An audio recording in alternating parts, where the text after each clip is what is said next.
Hejuru y'ibibazo by'urukoba rutarinda izuba, abana b'Abanyamwema barakumirwa n'abandi bana baba bigana ku mashure. Ibi rero bigashyikirizwa na Constance Katihabwa, umukuru w'ishyirahamwe ry'Abanyamwema ryitwa Live Together as Family. Hari kuri uyu wa gatandatu mu gihe hahimbazwa kw'isi yose iminsi mikuru yahariwe Abanyamwema hamwe n'abana b'Abanyafrika.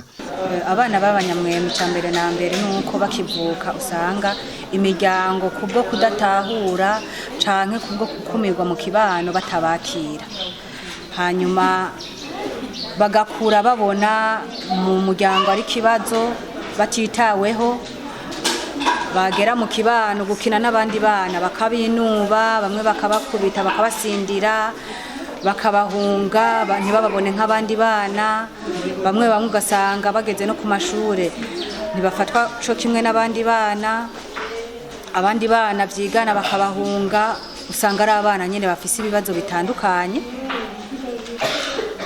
Usibye ko basanzwe bafise n'ibibazo by'urukoba rutarinda izuba kubwo ari uko baba bavutse nyene ari Abanyamwema, hamwe n'amaso atabona kure. Ivyo rero bica biza guhura n'izo ngorane zindi bahura mu miryango, mu kibano, ugaca usanga umwana kuza atanezerewe, yumva yigunze, yumva ari wenyene, yumva menga aricuza impamvu yabayeho.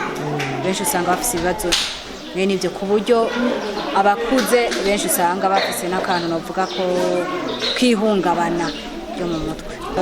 Novuga yuko nko muri uwo mwaka nta makuru abishe turumva yuko hari uwoba yarishwe, ariko mu mwaka uheze hari umwana yishwe, umwana yarakiri muto w'imyaka 5 yarishwe, akugwa muri zone ya Kinama yo ngaha muri Bujumbura ya Meri, ajana kwicirwa mu Cankuzo.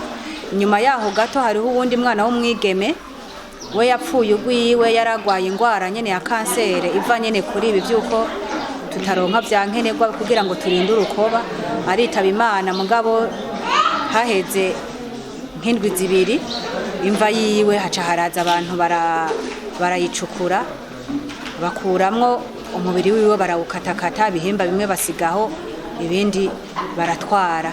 Rero novuga yuko umutekano muri make ntitwovuga ngo urifashe neza 100% muri uyu mwaka ko atavye turumva, ariko tucumva abagitunga gatoke, abantu bahiga bavuga ngo iyo boro, navuga si neza cyane, nubwo leta yacu y'u Burundi igerageza gukora uko ishoboye kugira ngo ikinge.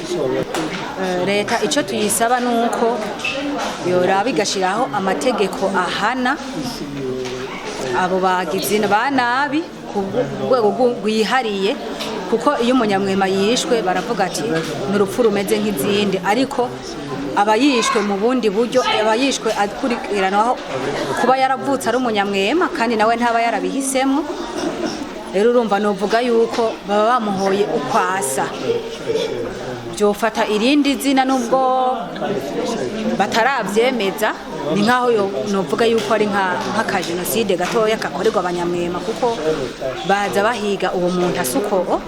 Rero leta yoshiraho amategeko ahana vyihariye abantu bakora ayo mabi, hanyuma kuvyerekeye amagara yacu bagashobora kuturonsa amavuta y'izuba nkuko mu bindi bihugu bariko barabikora,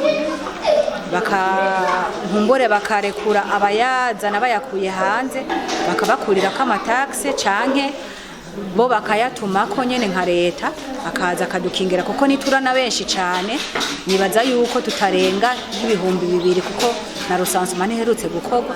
Rero biroroshe kudukingira, hanyuma kongera bagafata mu mugongo imiryango yavyaye abo bana kugira ngo uburyo bwabo bwisununure biborohere nabo gufasha abo bana. Bongere kandi badushirireho ikigo kiza kirabakurikirana, apana ico kuja kubamwo, kuko Umunyamwema akenera kuba, umwana wese akenera kuba mu muryango, ariko ikigo kizoza kiritaho ineza y'Abanyamwema nk'uko n'iyindi migwi yose y'abagendana ubumuga isanzwe ifise ibigo bisanzwe bibafasha. Natwe ico kigo kiboneke, tuze turaboneraho aho batwigisha iby'isuku, aho abaganga b'urukoba bashobora kudufasha by'umwihariko, aho abaganga b'amaso bashobora kubikora neza, aho abaganga baraba iby'ihungabana ryo mu mutwe bamwe bita abapsikologe bashobora gufasha.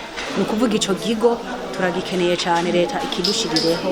N'uyu munsi mukuru urabona ko leta itagiyemo ngo uhimbaze, mu yindi minsi mikuru isanzwe uhimbazwa nawo nyene bawushire mu minsi mikuru yoza irahimbazwa na leta idufashe mu mugongo, ko tubikoze twenyene nk'amashirahamwe ntabwo biba bikomeye cyane nk'uko leta yobishiramwo uburyo n'ukuboko.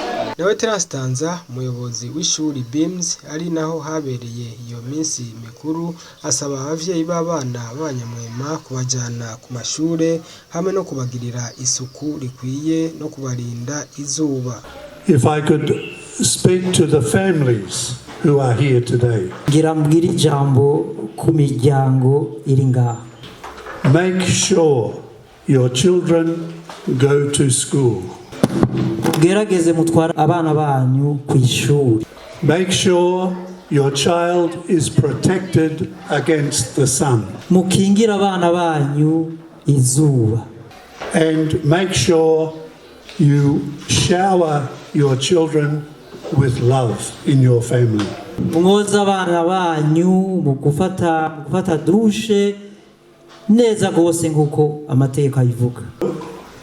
I would like to thank everybody who came today. Nshimire ku muntu wese yaje ngaha. So let's give ourselves a big round of applause. Twikomera amashi twese twaje ngaha. Umwe mu banyeshuri bahiga nawe arashima. Firstly, I would like to thank God for His goodness for this International Day of the African Child. Ngira nshimira Imana mu bintu byose no kuri uno munsi mpuzamakungu wahariwe abantu bagendana ubunyamwema hamwe n'umunsi mpuzamakungu w'umunyafrika. Secondly, I would like to thank the BIMS's director, Mr. Terry, for his goodness for us. Nagira nshimire gose cyane Monsieur Terence Tanzer Terry, directeur wa BIMS, kukugine yadufashije cyane. I don't have appropriate words to thank him, but only God knows who he is for us and can reward him. Sinumva ingene no bivuga ariko Imana irazi icyo nshatse kuvuga kiri ku mutima. Lastly, I would thank all those people who gave their hand for this association, for this event organization. Nagira nshimire n'abantu bose bafashije muri ino shirahamwe, ndabashimiye cyane. Thank you very much and enjoy this International Day. Murakoze cyane, muryoherwe kuri uno munsi mpuzamakungu wahariwe abantu bagenda n'ubunyamwema n'umunsi w'umwana w'umunyafrika.